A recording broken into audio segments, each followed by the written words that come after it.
Welcome back into the GSMC Sports Podcast, as we're going to now be diving into the news that broke yesterday about Derek Carr potentially missing multiple games for the New Orleans Saints. He played on Monday Night Football against the Chiefs, and it was in the fourth quarter where he ended up going down late in the game. It is being listed as an oblique injury. Pretty interesting because it was a play, again, in that fourth quarter. Chiefs had sent an all-out blitz on, I think it was a fourth down. He just sort of threw the ball up to Tipton down the left side of the field to try and get some sort of a miracle play there.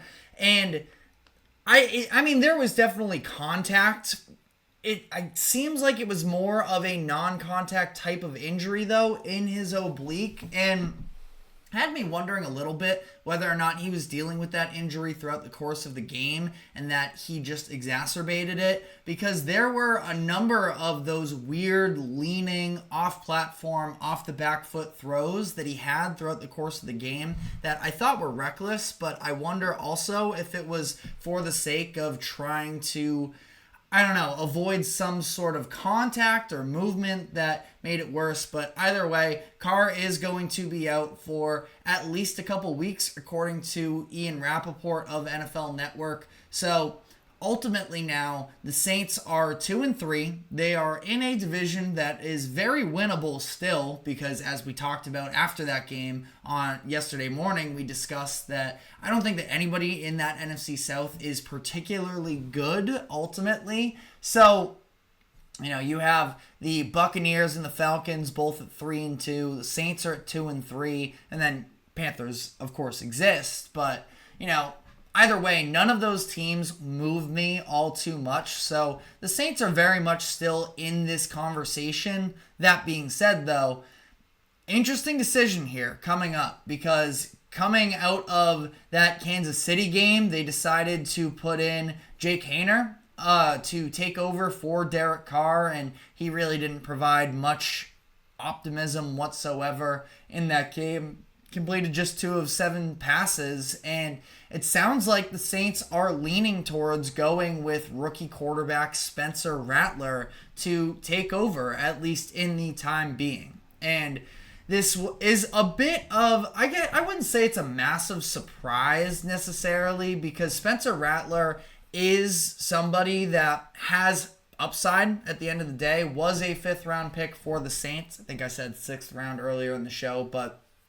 5th round draft pick, and he's been a very polarizing player for years now, going back to high school when he was on the show QB1 and he showed those terrible leadership skills. And, you know, I wouldn't bring it up necessarily, but also then during the draft process, I guess a lot of general managers were sort of skeeved out by the fact that he had that on tape. So fair or not, there is a bit of a polarizing, you know, reputation surrounding Rattler. The high-end talent is there. He is able to, you know, he's athletic enough to make plays with his legs. He has a pretty big arm and some special arm talent, but turnovers definitely a big part of his overall makeup here. He led the SEC in interceptions in 2022 when he was with South Carolina. But I think that, you know, you also look at him in his sophomore season, or I guess technically it would have been his true freshman season with Oklahoma in 2020,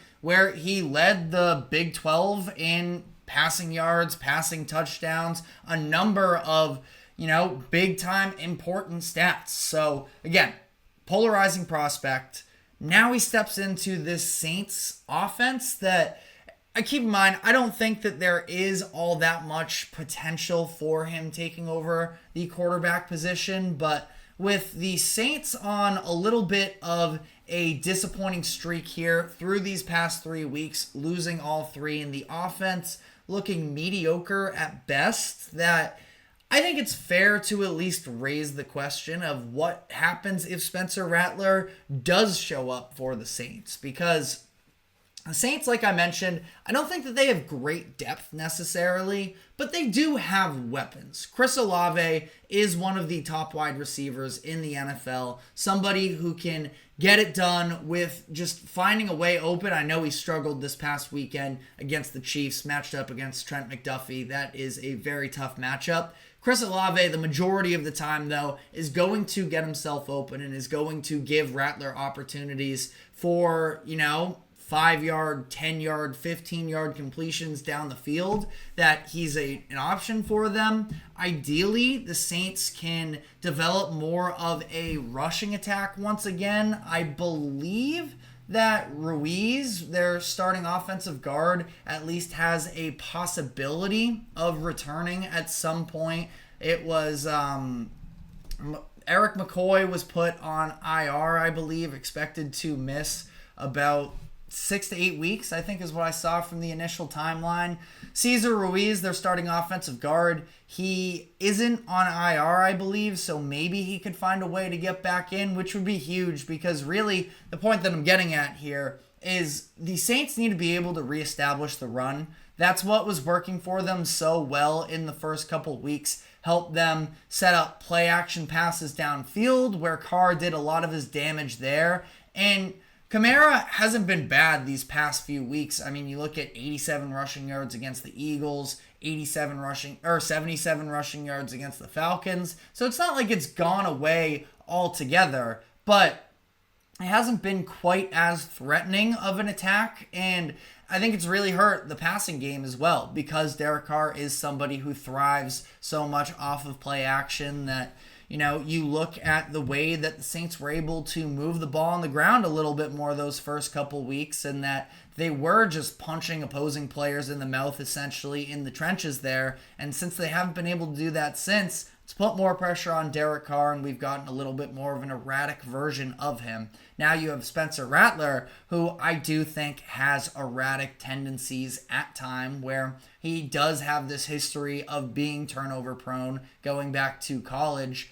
You need to find a way to be able to establish the run game with Kamara to help out Spencer Rattler in this type of a situation. And then Shaheed, like I mentioned, I think that he's still flawed as a go-to, perimeter receiver. He, of course, has the big play potential as much as essentially anybody else in the NFL at this point. It's 3 touchdowns of 40-plus yards this season, receiving touchdowns, I should specifically add. But, he's a great talent, but he's not somebody who's necessarily getting themselves open in the middle of the field on a consistent basis. And really outside of Olave, I think that it gets pretty clunky from that Saints offense. So their next couple games, they are going to be at home against the division rival Tampa Bay Buccaneers. Huge matchup there to not fall too much further back in that divisional race.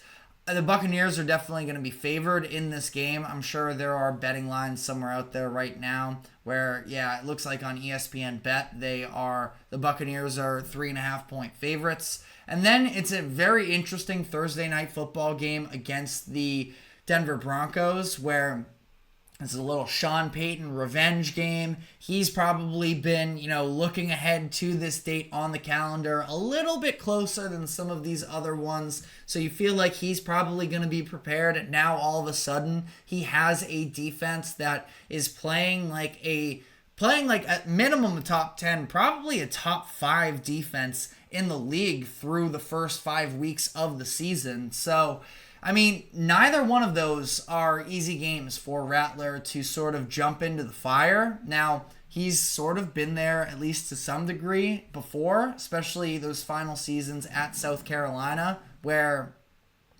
he was just kind of the entire attraction and the show there. But we will see.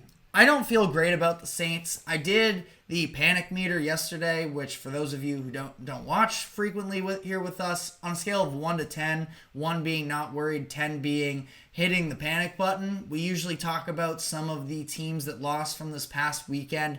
I had the Saints at a 4 just because of the fact that this is still a very manageable division. But now with this Derek Carr news, I do feel that much more worried about the Saints. Now, I'm not ready to write them off because, again, everybody in this division is sort of a good, not great team, and good might even be a little bit generous to some of those, top three teams, where I just have a hard time really placing a finger on, out of the Bucks, Falcons, and Saints, who is actually, the front runner in this division. I think it's total crapshoot, to be honest with you. So, I'm not ready to count out the Saints by any means, but things could sort of start to spiral for them if they don't get this back on track. For as much credit as Kubiak was given through the first 2 weeks of, they put up 47 against the Panthers and then 44 against the Cowboys. Can this be one of the elite offenses